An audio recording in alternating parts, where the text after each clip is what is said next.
now finally to the main event. Shane, I'm only 3 minutes behind time. I don't know. You can't run a space expedition on this basis. After his prepared remarks, Colonel Shane Kimbrough will be interviewed by Jennifer Grant Warner. Many of you know that Jennifer is a committed Rotarian. As many of you know, she's the president and CEO of one of Atlanta's crown jewels, like the Shepherd Center, the Fernbach Museum of Natural History. We are lucky to count Jennifer as such a committed Rotarian. She has transformed the museum's programming, guided it through the pandemic, and spearheaded innovative STEM initiatives, all while staying rooted in empathy, curiosity, and community impact and service above self. Jennifer, would you join me on the stage, please, before I ask Philip Cronier to please come to the stage to introduce our guest, Colonel Shane Kimbrough.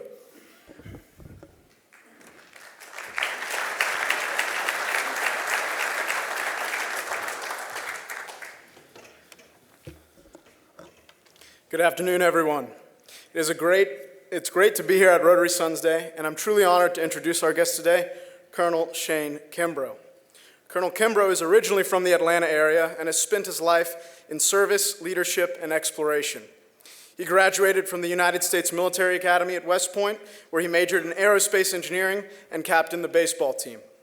After West Point, he served as an AH-64 Apache helicopter pilot in the U.S. Army, flying combat missions during Operation Desert Storm in the early 90s. He went on to earn a master's degree in systems engineering from Georgia Tech and later returned to West Point as a professor in the Department of Mathematical Sciences. In 2004, Colonel Kimbrough was selected by NASA as part of the first astronaut class following the Columbia disaster. He would go on to fly 3 missions to the International Space Station, each one on a different spacecraft: the Space Shuttle, the Russian Soyuz, and SpaceX Crew Dragon. He is only the 3rd person to ever do that, and the first in over 40 years. Over the course of his NASA career, Colonel Kimbrough spent 388 days in space, placing him 5th all-time among U.S. astronauts. He's completed 9 spacewalks, totaling over 60 hours outside the spacecraft, and served as commander of both Expedition 4950 aboard the ISS and the Crew 2 mission aboard the SpaceX Dragon. At the time, the longest spaceflight for a U.S. crew vehicle in history at 199 days. And yet, with all of these accomplishments, what stands out most is Colonel Kimbrough's calm, thoughtful approach and clear commitment to service. Whether leading missions in space, teaching in a classroom, or sharing his experiences with the next generation, he has always worked to make a meaningful impact. That is what the Rotary motto, service above self, is all about.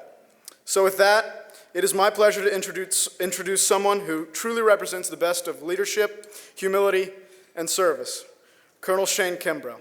However, before he comes onto stage, we'll watch a short video. Go ahead.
Of course we had to have Georgia Tech in there.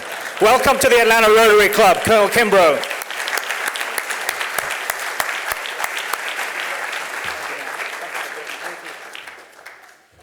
Well, thanks for having me. It's an honor to be with you guys today. We'll have a good time here in the next, half an hour or so. Hopefully you get your questions ready. We'll have some time for that later on. But I've had a few unique experiences, as you've probably seen, and I look forward to sharing some of that with you today. What you're seeing up here right now is some of our mission patches from the crews. And so if you didn't know, the crews design their own patches, so that's why some of them look a little goofy probably. But sometimes we'll have one of our children design it, or kind of a friend that we have design them. But we generally design them ourselves. We have graphic designers that kind of clean them up for us. But it's an honor to have flown on 3 missions and had so many different expeditions and crewmates to be involved with. Before we get going too far, I do want to share my family with you. Obviously, they've sacrificed way more than I can even imagine to allow me to do things that I got to do professionally and personally. So let me just briefly tell you who they are. So on the left side of your screen, that's our daughter, Caitlin. She's a PA. She went to Baylor undergrad. She's a PA up in Fort Worth in the trauma surgery hospital there. Her twin sister, believe it or not, they're twins, is the other female you see there. She's an OT, occupational therapist in Dallas. Next to her is her husband, Chase. They both went to TCU. That's where they met, and we're super happy to have Chase. He's the best kid we have, I think, but don't say that too loud. Our son is over by Caitlin. That's Zach. He went to West Point. He now is in Korea flying Black Hawk helicopters for the Army.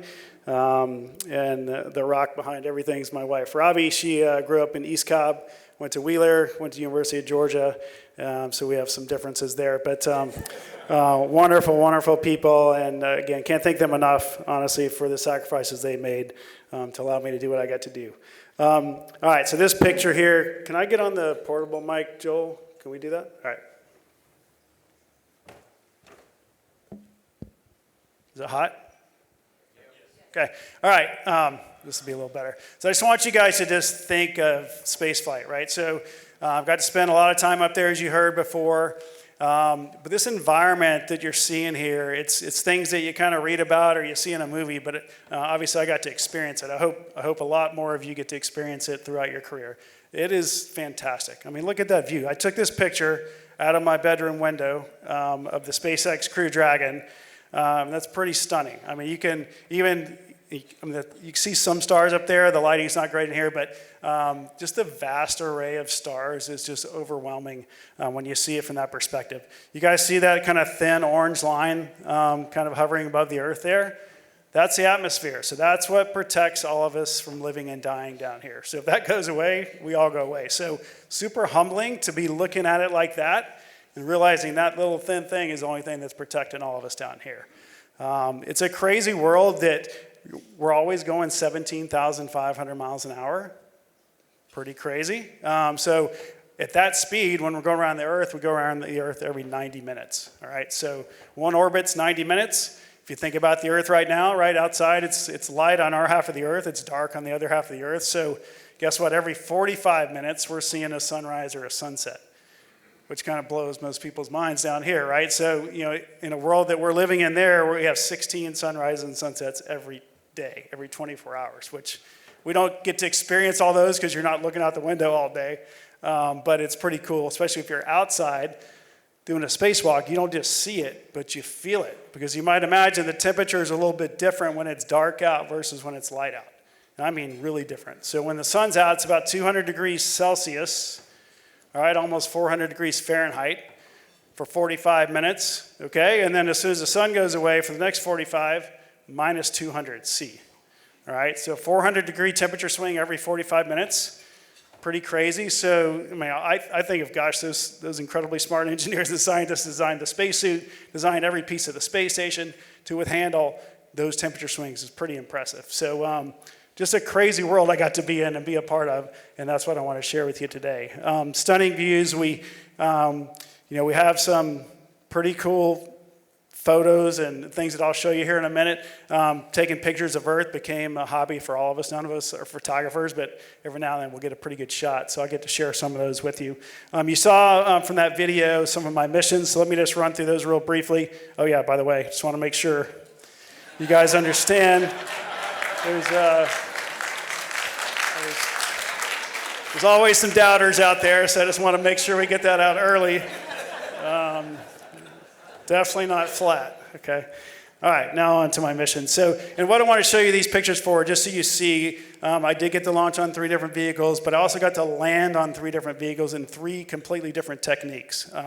The space shuttle, as it launches, it's side by side with the rockets, as you see there, which produces some pretty awesome sensations, right? I mean, your 7 million pounds of thrust is lighting up right next to you, and you get to feel that during the whole launch experience. It only takes about 8.5 minutes to get to space on the space shuttle. Pretty fantastic to go from 0 to 17,500 miles an hour in 8.5 minutes. So you don't have to be an engineer or a mathematician to realize the acceleration is fantastic. All right, the G-forces you're pulling, we're just laughing like little kids the entire ride. I mean, it is really, really cool. So that's how we launched. The space shuttle landed. If you remember, it landed on a runway, super gentle on your body, the most graceful way to come home, the way we all wish every spacecraft would come home that way, but that's only the space shuttle that did that. When I flew with the Russians, much smaller rocket, you sit on top of it, so it's a capsule, so we're in the kind of the triangle-looking capsule on top of the rocket here. Very, very smooth ride uphill. It takes about a little over 9 minutes to get to space on their rocket. When they land, a little different than shuttle, they just crush into the ground, as you see there on the right. So I don't know what the G-force hit is, but it's significant. I mean, it is brutal. And then we rolled a few times too, not what your body really needs to feel when you come back to Earth. SpaceX is similar on the launch, and it's a capsule that sits on top of the rocket, but it lands in the ocean or lands in the water, so a little different. I mean, it's definitely a firm hit, but not as crazy as the Kazakhstan desert when you're hitting that. So. All right, so we get to take a few things with us to space when we go up there, some personal items and things. And so I know you guys will appreciate this. When I was up there in 2021, you guys remember what happened in Atlanta in 2021? Something pretty major. So the Braves sent me a jersey up there to take with me. So pretty awesome. And they just happened to win the World Series that year against the Houston Astros. That was kind of cool. I was getting messages during the World Series like, did you see Solar's ball? Like, he hit it like out of the place. I'm like, yeah, almost. But anyway, I got to watch that live on the space station. Really a huge thrill for me. And of course, for them to have that jersey up there was pretty epic as well. And the Georgia Tech folks know that I've taken a lot of Georgia Tech stuff up. All right, so it's really special to be able to have personal mementos and things that mean a lot to you to take up. We get a little small bag to take up, and you can take up 100 things if you can fit them in there, or 2 things, whatever you can cram in that bag. And so we get pretty creative and taking things up for friends and family and in our schools and things like that. So pretty special. All right, so I did tell you about taking pictures. Now, taking pictures is one thing. Taking them at 17.5 is another thing. So you can imagine, first of all, you're floating. You're trying to get stable. You're trying to get a picture in focus. It's not the easiest thing to do. But we get a few good ones here. You guys will probably recognize that one. So I got a great shot, flew right over it. Now, you only have 0.08 seconds or something to take the shot. All right, and so the way we do it is, I know I'm coming over Atlanta here in the next 5 minutes. You just start taking pictures. And you have no idea if you get it or not. No idea. Because it's not like you can look out the window, there it comes. You just know that we're going to be flying over, and you hope there's no clouds. You hope the weather's good and all this. And this one came out really great. So I thought that was a pretty good one. Here's Atlanta. If you look at the bottom middle, that's Mercedes-Benz. And then you kind of go off of there. You can see Georgia Tech, if you know, just north of there. State Farm, other kind of iconic things, but another kind of perfectly clear day. And it's funny, you guys may know Steve Cannon. I know some of you guys do. And so when they were designing Mercedes-Benz, he literally told the staff that, I want to be able to see the Mercedes-Benz logo from space. And so I sent him this picture, and he's like, thank you. Yes. And so you literally can. There's a lot of you familiar with Manhattan, Central Park. That came out pretty well. Then I got it, and you'll recognize this, some of you, the Palm Island of Dubai. Like you can see, swimming pools, it's pretty fantastic. So just a stark contrast. So there aren't many golfers at NASA. I'm one of the few. And so it became an obsession of mine to take pictures of golf courses. And nobody else even cared or knew about it. So I kind of had free reign on that stuff. Now, if they're on the coast, like Pebble or something, a little bit easier to get a shot of. But if you're talking like Augusta or Oakmont, not super easy because you don't have many markers. And so I tried and tried and tried. Got a few good ones here I'll show you. There's Oakmont. So just recently had the US Open, as you know. That came out pretty well. You guys will probably recognize East Lake here. So that was kind of cool. And then this is Augusta, a little further zoomed out. But kind of in the middle there, you'll see the less green Augusta Country Club and the deep green Augusta National there.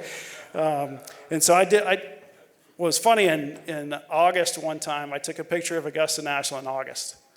Completely brown.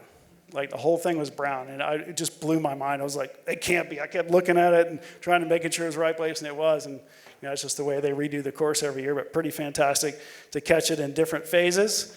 What else do we got? All right, so this is the International Space Station. If you don't know, when I ask most American adults, hey, where do we go to space these days? Most American adults say the moon. I'm like, no, we haven't been there since 1972. But that's just the way we think. Like Americans think space, moon. And so since 1972, we've done many other things, but in the last 20, 25, 30 years now, we've been going to the International Space Station. This amazing engineering marvel that was constructed in space. It was never put together on the ground, only in space that we put this thing together. The space shuttle was kind of the big workhorse that carried all the big pieces up one at a time over 20 years or so to build this thing.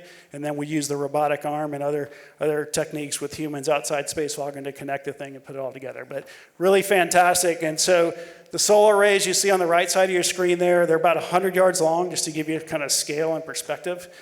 We do have them on the left side of your screen too, but they're just edge on right now, so it looks like they've fallen off, but they're there. They provide incredible power for us. If you look on the right side, you can kind of see two smaller solar arrays kind of overlaid on the big ones. And those were ones that Thomas Pesquet, a French astronaut, and I went out and installed on the last flight. They were new technology, 20 years newer technology. Obviously, things are smaller, more powerful. And we were testing this for the moon. So we're going to go back to the moon here. NASA's going back to the moon here in the next decade.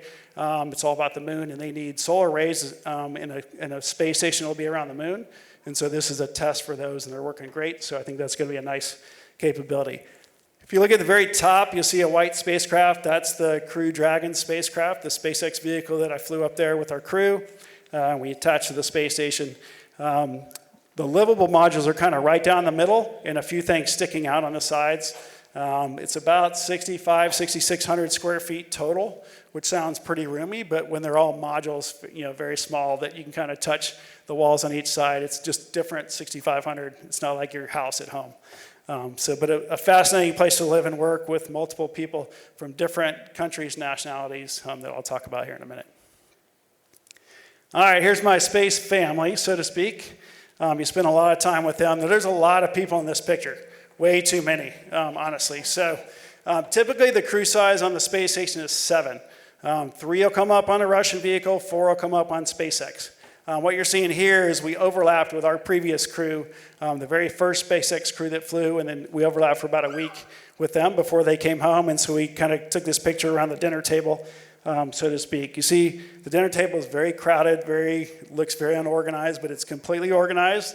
It's if you look on the table, it's Velcro and duct tape that's holding everything down, except for those few things that are floating for the picture. But it's incredible to fly with a lot of people and more people, and it's just a cool, unique experience you get to share with more people. So after a couple days, though, we were ready for that other crew to go home. Like it's like being at your in-laws' house or something, right?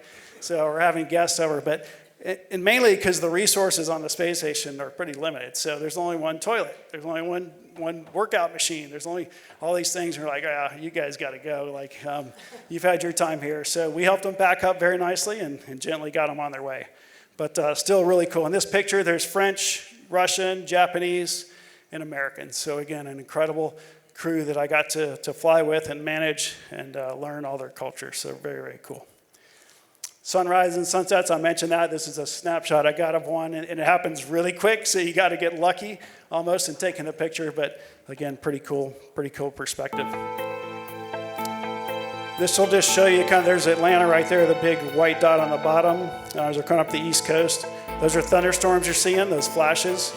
We get to see those all the time. This is pretty much kind of real time speed, so that's what we're seeing going around the Earth. Auroras were plentiful this last flight. The solar activity was pretty fantastic, so we saw a ton of auroras, and I didn't see that on my previous 2 flights. I mean, maybe just a couple is pretty rare, but this time things are going on. A lot of solar activity, so we get to take some just spectacular views. Here's another view of one, and I think I got a video that shows you how one develops. So take a look at this.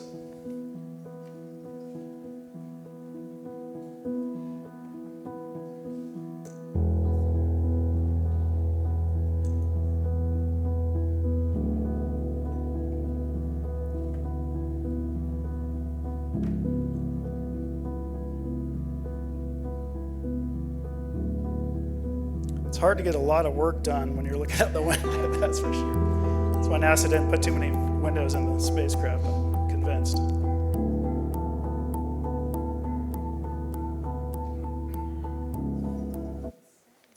All right, pretty spectacular. Let me talk briefly about spacewalking. As you heard, I got to do a few of those. Definitely the craziest thing we ask anybody to do is, hey, you're in a perfectly good spacecraft. Why don't you go outside into the vacuum of space and go do a bunch of work for us? But super exhilarating. I mean, we train and train and train, and so there's a lot of pressure on you when you go outside because the stakes are high. I mean, don't get me wrong, the environment is very unforgiving. The vacuum of space doesn't allow for many mistakes, and if you do make mistakes, things are generally not good. So, but again, an incredible, rewarding experience. It's about 6-7 hours is the average spacewalk, and so you're outside for a long time. I mean, pretty much think of it all day. You're in the spacesuit about 3 hours before you go outside, so generally you're in the spacesuit about 10 hours, okay? So that's one thing, but if you think about it, you can't touch your face for 10 hours. So that freaks a lot of people out. You get an itch or you start sweating and you can't do anything about it. You know what I did every time? I go,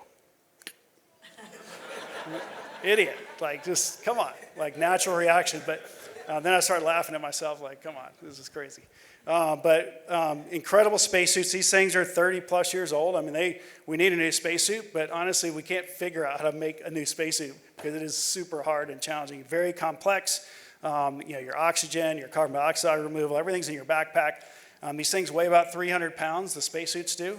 In space, they don't weigh anything, which is beautiful, but they're still a 300-pound mass that you have to maneuver. And they're pressurized, so once you get in them, they blow it up and make them super stiff. And so you're really fighting that suit all day when you're outside. And so your hands get really worn out because you're fighting the pressure of your gloves, and they're not super dexterous either. So all the work you're doing is really with your hands. We call it spacewalking, but you don't do too much with your feet. So in the 300-pound mass, what I mean by that is if I'm going down a handrail and I'm going too fast and I stop, guess what? My spacesuit keeps going, all right? And so then you're like over-controlling and wearing yourself out, and so rookies do that quite often. And so when I was leading a rookie outside, we go nice and slow, and they're all jacked up, right? I mean, they just want to get going. But the key in that first hour is to keep everybody nice and calm, keep your heart rates down. Don't mess up anything that's going to hurt your consumables, because everything in your backpack's a consumable. Once it gets low, Mission Control is going to call you inside, and so you don't want to cut your spacewalk short for a reason like that. So here I am. My feet are actually out in space right now. I'm getting ready to head outside. All that stuff in front of me are all my tools I need for the day and tethers and things like that. So you're pretty loaded up. I think you saw this picture maybe in the video. This is me holding that solar array before we installed it. That thing weighs 750 pounds. I felt really strong for a bit as I'm holding this thing, but I had to hold it for 45 minutes, which ended up being very challenging because the space station, if you think about it, to keep kind of the belly side down, it pitches. It has computers that pitch the space station about 4 degrees a minute as we go around the Earth. This thing doesn't have a computer on it. It's just a piece of equipment, right? So I had to manually do that. And we didn't think about this as we trained and planned this spacewalk. And I was dying. I mean, it was quite the workout. So when Tamaha finally got back out there about 45 minutes later, I was lucky and ready to hand this thing off to him. But we got it installed. Of course, when you're outside, you got to take a selfie. So that's what this is. And I think I'll leave it at that. So I'm going to head over here, and I think we'll do a little Q&A. Hope you guys learned a little bit. And we'll continue to talk about, just think about, and I think we'll get into this discussion here in a minute, but leading people on the ground is one thing. Leading people up there is different, especially when they're from different cultures. And so we'll get into that here a little bit. Thanks.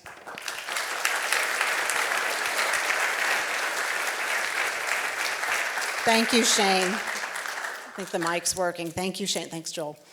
Well, you heard from Adrian today that his theme of the year has been lessons in leadership. And so thinking about your life's work from your time at West Point, which is quite known for its leadership training, to coming out as an officer at a young age, leading troops around the world, to then going out on a spacewalk. As you just described, one of the most challenging environments we can imagine.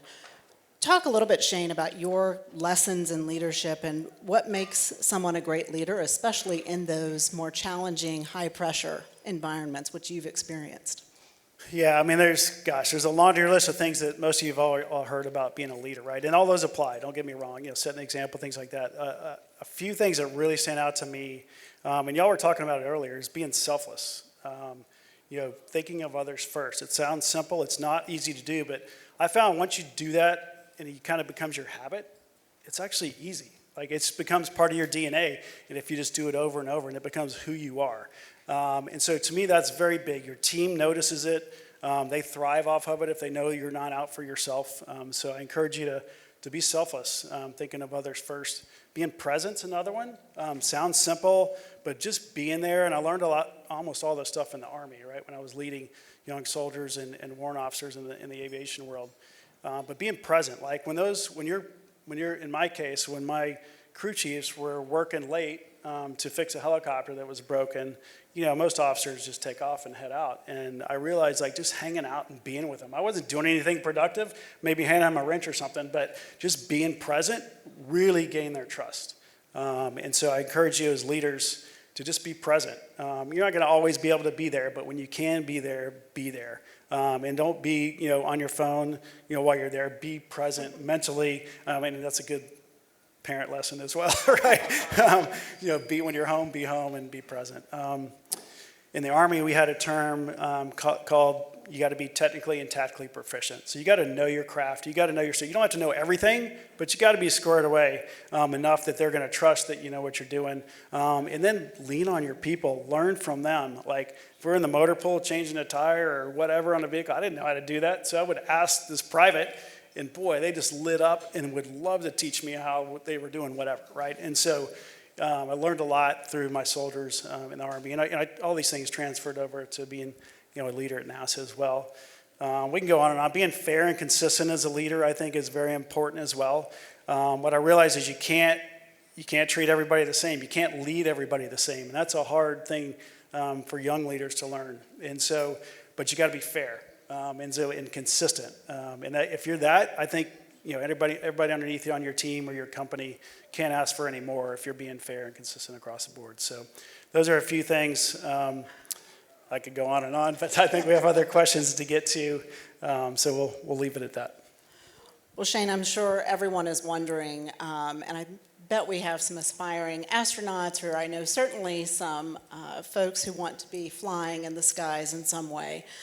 I'm curious to hear your version of how your ambition to always become an astronaut, and what inspired you, and how did that dream stay alive within you throughout the roundabout way that you got there, perhaps? Yeah, great question. So just so you know, the chances of being an astronaut are not great. Okay, just want to get that out there. It's not zero, but pretty close to zero if you look at the numbers. When about 20,000 people apply and they pick 10 or 11, the odds are not great. So I'll start it with that. When I was a little kid, that's when we were landing on the moon. Back in the late 60s, early 70s, the whole nation was behind this effort. You know, it was very different than today. Literally, it was a national pride thing. I was 2 to 4 or 5, somewhere in there, and for whatever reason, I just remember we always stopped to watch this black and white TV of the men walking on the moon or a launch or anything. So that certainly interested me even at a young age. And my grandfather really was a driving factor behind me getting in the space program. He and my grandmother lived across from the Kennedy Space Center in Florida. And so we spent a lot of time down there. My dad was in Vietnam quite a bit, and so we would go live with them for long periods of time. And he would drag me out. Back, you guys remember, some of you back in the 60s and 70s, we're launching all kinds of stuff. Things are blowing up. It was kind of the space race, right? We're trying to beat the Russians and everything. And so he would drag me out seeing anything launching. I'm sure I wasn't super excited as a toddler to be out there, but for whatever reason, it just got in my blood that I wanted to do something that brave, that dangerous, being part of something way bigger, a national thing. And so I kind of had that from an early age. Came here, got to go to Lovett here in Atlanta through high school, decided to go to West Point. And at that point, I just gave up on the astronaut dream. I didn't know you could be in the Army, which I knew you had to be in after West Point, and be an astronaut. So no big deal. Go up there. I'm going to go serve my country a different way, was what I was thinking. And graduated, got to go to flight school out of West Point, and then just go be an officer. A few years into my Army career, I met a gentleman wearing a blue flight suit, which, we had green flight suits in the Army, and the Air Force did as well, and the Navy at the time as well. So blue was a little bit unique. I'm like, hello, sir, like, what do you do? He's like, oh, I'm an Army astronaut. I'm like, what? Well, we have Army astronauts? Like, how does that work? And still today, we have Army astronauts, but nobody in the Army knows it. It's kind of this weird, we don't do a good job marketing this deal. But anyway, so he gave me some pointers. Hey, I need to go to graduate school. I need to do a few other things to kind of check some boxes just to be even qualified on the Army side. So started doing that, started applying to be an astronaut, didn't get selected. Fifth time, I got selected. So perseverance was a great trait to have as well, as a lot of you know, and have lived that. And eventually got it in 2004, got the chance to come to NASA and work as an astronaut. I love that. I also take away from that, don't be afraid to ask. Because you asked the gentleman in the blue suit, right? So that curiosity served you well. I'm curious, Shane, you certainly shared some amazing images and video from being up in space. And you often hear those who have been in space, or even when you've traveled to a remote place on this amazing planet of ours, how was that transformative for you? And how did that, coming back after 3 missions, how has that shaped you as a person, a father, and a leader? I'll say, incredible gig. I'm super blessed to have done all that, but I would say none of that defines me, and it hasn't either. I just want to be the father and a husband, and a person of faith that I am. That's what I hope defines me. This other stuff is really cool. I've got to do some great stuff. But when I got up there, it wasn't like I had this huge change and shift in the way I believe things. It did validate everything I believed in, just seeing Earth from that perspective. So nothing, I don't think, changed in me. Maybe other people will tell you differently, but I try to not let things like this. It was a cool chapter in our lives, and now we're in a new chapter, right? And one day it would be grandparents, and that would be a new chapter, and equally as exciting. So we just try to keep all that kind of stuff in perspective. My wife and kids keep me humble, so they make sure I don't step out of line too badly. Humility is a great trait. You alluded to the Artemis mission, and of course with the space race heating up again perhaps today, be curious to get your insights and perspective on why continuing space exploration matters, and how is it relevant to us in our lives. I remember reading about the 250 science experiments you were doing on your last flight. So maybe speak to why it's important and how does it affect us in our daily lives. Yeah, great questions. It's very important. It's like, we're humans, right? We always want to go to that next frontier where we haven't been. We've been hanging out in low Earth orbit for the last 25-ish years, and it's time to go to deep space. So that's really NASA's direction, even private space companies' direction is to get out of deep space, meaning going to the moon, eventually going to Mars and things like that. what we get out of it and the benefits are incredible, because all the science and things that we're doing and the research experiments on the space station, they're not for NASA, they're not for me, they're for all of humanity. So it's incredible to have that responsibility.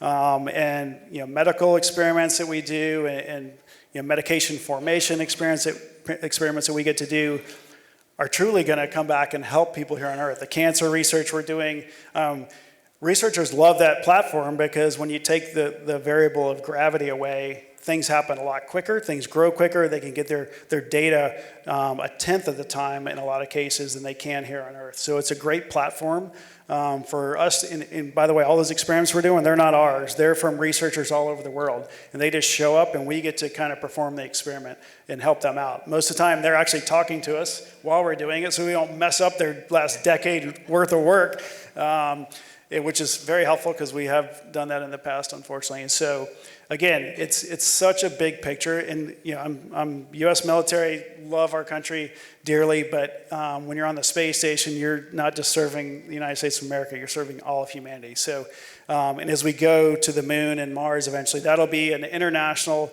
endeavor again, also with commercial partners, which, as we know, the commercial space world is really booming right now. So it's exciting to see that. And it'll allow a lot of you to find space here, which will be another benefit, I hope, down the road. Terrific. I'm sure Adrian's going to come up in a minute and tell us to wrap it up and to open it up to the floor for questions. But Shane, as we're here, you heard today we're here on Son's Day, seeing the picture of your son and your son-in-law, who apparently is the favorite of the family. I can appreciate that. And I know your son is currently serving in South Korea. But as we have the young people in the audience today, and of course with your son, what advice would you give them as they are embarking on their own journeys in life, and hopefully future leaders and perhaps a few future Rotarians among us today, but maybe some parting words of advice from you? Yeah, it's really great to see a lot of you young folks in the room. And so I would encourage you to, and I tell my kids this, they're probably get sick of me, but do the hard things. Like, if something comes up that's hard, raise your hand and get yourself out there and do it. Doesn't mean you're to succeed at it. You may fail a lot, but those failures are where you learn the most. And so keep your mind open and do the hard things. A lot of kind of my generation, that's kind of the way we did things. Then your younger generation now, I think, is a little bit averse to that for some reason. So I encourage you to get out there, raise your hand. Do the hard major at school. If you're going to school, don't pick the easy one just because it's easy. Do a harder thing, and it's going to open up doors that you had no idea were going to be open for you. And that's really what's happened in my life. I got to choose some hard things along the way. Doors opened up that I never even thought of, and now I'm talking to you guys, which I never would have imagined, 30, 40 years ago, being here in Atlanta as a high school kid. So. Hopefully that's something you can take with you. It's been a pleasure talking to you today. I'll be around to chat with you. I think we got a few questions coming up. Go ahead, Zach. Why don't you lead us off? Shane, I hope you can explain this in Peter Rabbit language so that I'll understand it. But the picture of the astronaut in space, I can't understand why, if you're going, did you say 17,500 miles an hour? Well, if you had a car going 100 miles an hour and you jumped out of it and you were holding onto a rope, you'd have a hard time getting back to the car. So why is it in space, if you're going that fast, does everything seem to be so smooth and gradual when it seems like it would go ahead and leave you and you wouldn't be able to do anything? Great question. So, and relating it to the car thing, if whatever you did that jumped out was going 100 miles an hour too, you would feel just like you were in space. And so it's all relative. When you go outside, of course, there's no wind or anything in space. You're not going to feel like the breeze blowing or anything like that. And so it's all like you're going 17.5, so is that spacecraft, so is the tool that you have. If you let a tool go, which has happened many times, and it starts departing from you or the space station, it's just going in a different direction, but it's still going, it may be going a little faster because it had a little impulse, but in general it's going about the same speed. It's just going away from you. And so you'll see that relative distance increase very quickly because of the speeds that we're going. But in general, it's just If you're going the same speed as whatever you're with, then you're going to think it's very slow and smooth and methodical. And it better look that way in the spacesuit, otherwise you're doing something wrong. Okay, one follow-up. The spacecraft is going 17,500 miles an hour because it is being propelled to go 17,500 miles an hour, but you're not. You're Yep. just on the outside of it, and you're not part of this thing that's going 17,000. I love the way you're thinking here. So the space station is not being propelled. Anything in that orbit, about 250 miles up, is going to go 17.5. It can be a rock, it can be a spacecraft, it can be you. Anything in that orbit is going to go that fast. Great questions. We have time for 2 more questions. Martha, you first, and then you can lead us home. Thank you. Thank you. Shane, just loving this conversation. Thank you. In this world we're living in today, we don't have a lot of good international collaborations. And tell us a little bit about the business model, who's paying for the International Space Station, and why it's still working as a collaboration. Yeah, I think it's a great, to your point, it's a great example for all of society that what we're doing with countries that we normally don't work so well with down here on the ground, right? So the big players in the space station are the United States and Russia. Europe, Japan, and Canada are the other minor players, I would say, that make up kind of the space station community that are sending people to the space station. This is on the government side. Of course, you've seen private missions go up recently, but the big player is the U.S. We fund almost everything. So Russians couldn't play if we weren't there, and so we're the big hitter in the room. But we work well with them still in the Russian space program. Roscosmos is the agency to be able to create missions together, work together. All these long duration missions together. Every Russian vehicle that launches now has an American on it, and every American vehicle that launches has a Russian on it. And if you think about it, politically, we never want to be on the space station with only Americans or only Russians, right? You always want to have one of each at least. The Canadians, the Europeans, and the Japanese, they get seats through NASA. And so they get them every so often, where we're always going to have an American and always a Russian on all these vehicles because, again, the 2 big players, and for political reasons, you want to have that up there. So I'm not sure if that answered your question, but... It does indeed. Okay. And is there a board of directors or some kind of group that is making the decisions each time that has representation from all these countries? The International Space Station program, which is headquartered in Houston, is probably the agency you're talking about that actually makes the decisions on who's flying together, how many seats do the international partners get, and it's all based on the contribution they're given to NASA. And so it's a formula that gets built out, and that's how that's figured out. So thank you. Thank you. Our last question. I actually have 2 questions.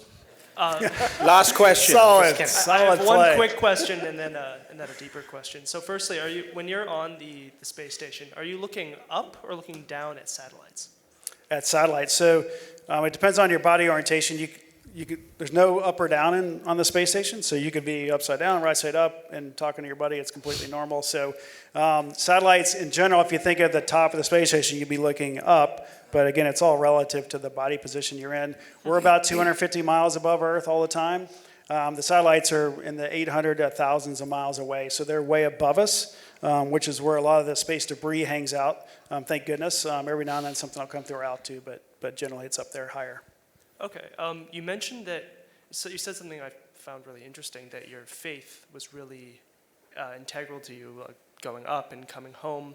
What aspect did that play in your career in leadership in aviation in the Army, and then also coming up to the space station, in this really international, really strange environment? I would. Yeah, very well put. For me, it was just kind of it was my foundation for everything. The way I led, hopefully, was with humility throughout my career, and I think that just comes from my faith.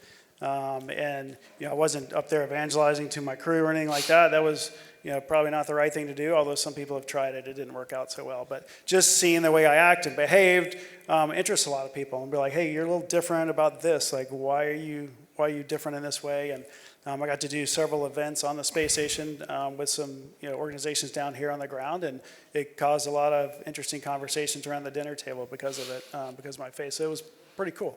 But I never was, I tried to act out my faith versus verbalizing it on a daily basis, and I still do that. And hopefully people see the kindness in my heart. I can always work on it and be better, but I try to be super kind, try to be gracious, because so many people have done that to me.